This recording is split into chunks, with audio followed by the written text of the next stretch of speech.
How's it going guys? Welcome back to our YouTube channel and today ipapakita ko sa inyo kung paano ko nililinis itong ating sapatos na Bond.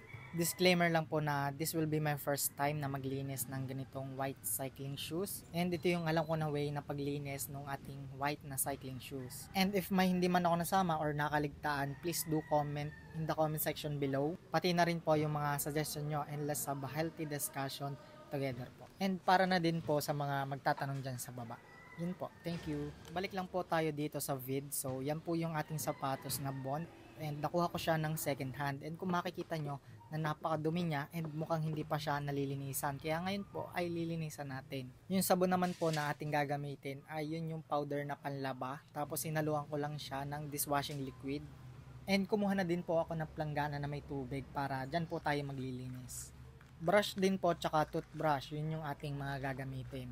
Hinahalo-halo ko lang po siya dyan para maging malabnaw yung ating mixture. And of course, kung meron naman po kayo na sadyang sabon na panglinis ng sapatos, syempre po, mas okay po yun.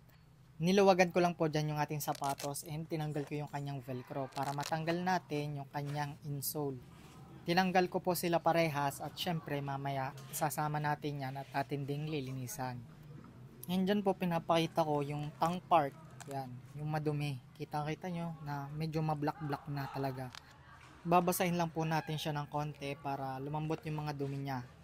Pati naman po yung loob niya mamaya na may mababasa rin. Uunahin muna natin itong labas kasi ito yung talagang madumi. Halu-haluin muna natin yung sabon and kapag malapot pa yung sabon nyo, lagyan mo ng konting tubig para lumabnaw. And gayon naman po ay sisimulan na natin i-brush para luminis itong ating sapatos. Ari po talaga yung kakain ng oras natin sa paglilinis ng ating sapatos, itong pagbabrush. Kaya samahan po natin ng patience kapag maglilinis tayo ng ganitong sapatos. Bawat sulok, bawat gilid at bawat singit po ng ating sapatos ay talagang ating babrushin para mas maganda yung kalabasan ng paglinis natin dito sa ating puting sapatos. Again po, brush banlaw, brush banlaw, brush banlaw. So, ganun po yung ating gagawin dyan para mawala yung mga dumi-dumi na nakakapit dyan sa puting sapatos. Pati rin po itong part na ito kasi yan po yung madumi talaga kasi yan yung natatalsikan ng mga putik, gabok kapag nagbabike, lalo na kapag nagbabike ka ng naulan. Kapag naman po malapad na surface yung ating babrushin ay gumamit na ako ng malaking brush. Para naman po mapabilis natin ng konti yung ating pagbabrush at masigurado natin na nadaanan talaga lahat.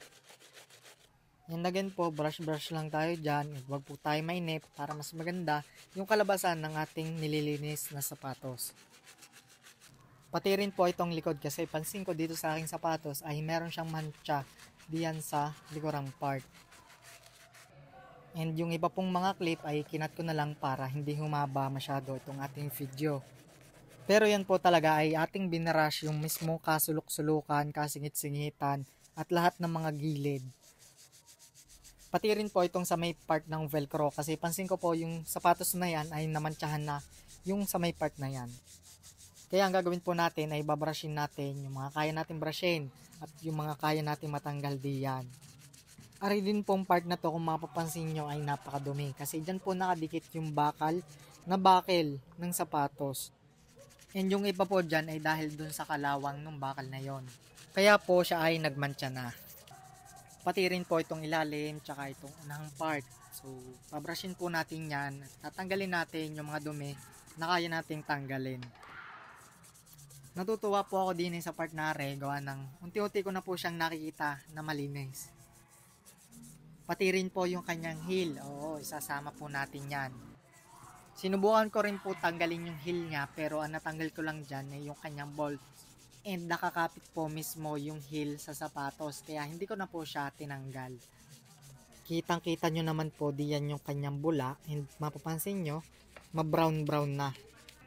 And quick comparison lang po kasi natapos na natin linisin yung ating kanan na sapatos and ipapakita ko lang sa inyo yung pinagkaiba niya kapag malinis at madumi. And mamaya ko po sa inyo ipapakita yung way ko ng pagtuyo ng sapatos kung bakit mabilis ko natuyo yan. And ngayon po ay sinisimpat-simpat lang natin para makita talaga natin yung pinagkaiba niya kapag malinis at madumi.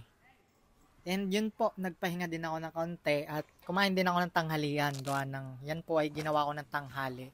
Yung mga gagawin naman po natin din ay halos same lang dun sa nauna.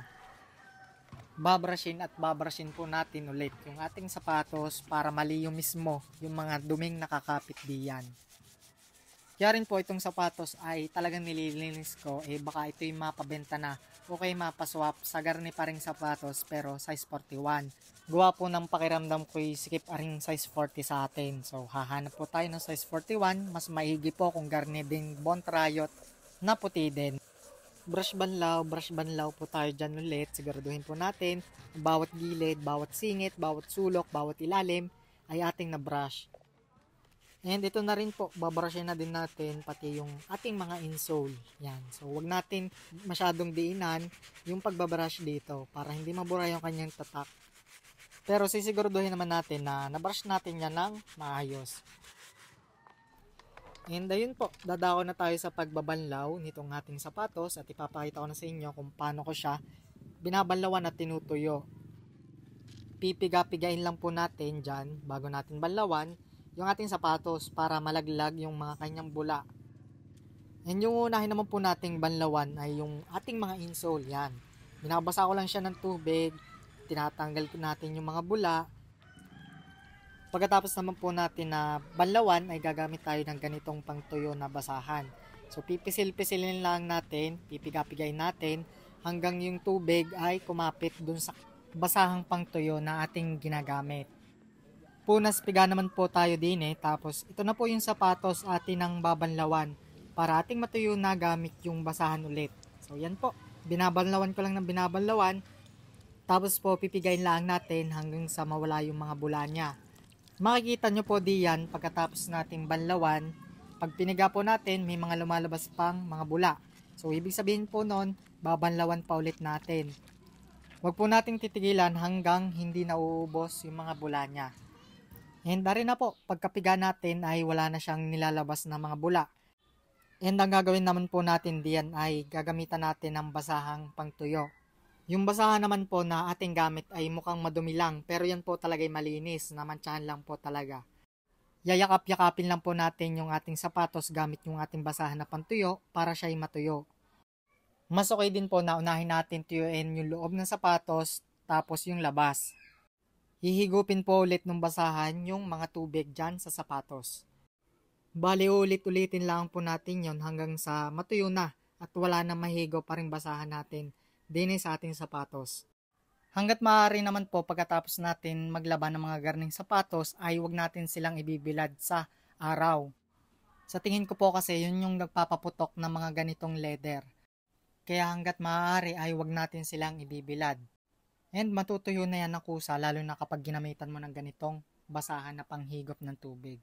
Halos patapos na po tayo din sa ating pagtutuyo ng ating sapatos at makikita nyo na rin kung ano yung kinalabasan ng ating paglilinis. At yun na nga po, arin na yung ating sapatos pagkatapos natin linisin.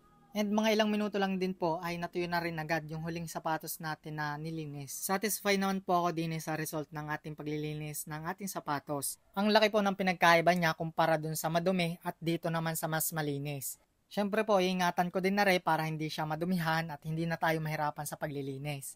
And ito na po yung last part ng vid. If nagustuhan nyo po yung vid, please do like, share, comment, and subscribe. And I'll see you guys on the next one. Skid safe and peace.